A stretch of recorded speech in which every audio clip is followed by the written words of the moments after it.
बेटियां तो माँ बाप की इज्जत रखती है। वो भी हॉल में पहुंचने वाले हैं। मैं ये शादी नहीं करूंगी। क्या आज तुम मेरी इज्जत बचाओगी?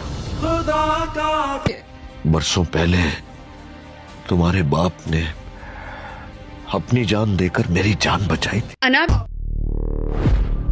आपा भी बारात लेके निकल गई हैं और काजी साहब का भी फोन आया था और तुम हमें सबके सामने जलील करने का फैसला कर लिया। अनाबिया दुल्हन बनी बैठी हुई है और उस वक्त शादी से इनकार कर देती है जब उसकी फूफी बारात लेकर घर से निकल चुकी होती हैं। उसकी मामा उसे आकर बताती है कि बस थोड़ी ही देर में तुम्हारी बारात आने वाली है। तो वो बड़ी ही चालाकी के साथ हंसते हुए अपनी माँ से कहती है कि वो ये शादी हरगिज़ नहीं करेगी।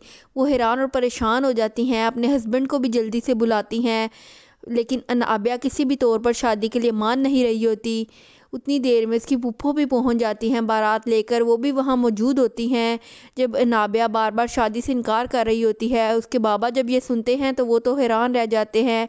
उनके तो हाथ पांव कांपने लगते हैं कि ऐन शादी के वक्त वो अब क्या करें। वो भी बहुत परेशान खड़ी होती है और नाबिया मक्कारी के साथ हंस रही होती है और वो कहती है वो किसी सूरत अब ऐसे शादी नहीं करेगी। तो उसके बाबा मरियम के पास जाते हैं और हाथ जोड़कर कहते हैं कि अगर तुम इस शादी के लिए मान जाओ, मेरी इज़्ज़त रख लो, क्योंकि तुम्हारे बाबा ने भी मेरी जान बचाई थी। मरियम खामोश खड़ी होती है, कुछ भी जवाब नहीं दे पाती। इसका मतलब होता है कि वो इस शादी के लिए रज़ामंद है। जैसे ही उसकी शादी अवैस के साथ हो जाती है, लेकिन अनाबिया ने अवैस का दिल उसकी तरफ से पहले ही बहुत ज़्यादा ख़राब किया होता है, क्योंकि उसने उसे ये ज़ाहिर किया होता है कि इसका चक्कर शावेज़ के साथ चल रहा है। वो शादी तो कर लेता है लेकिन दिल से वो खुश नहीं होता। उसे समझ नहीं आ रही होती कि उसकी ज़िंदगी के साथ ये किस किस्म का खेल खेला जा रहा है।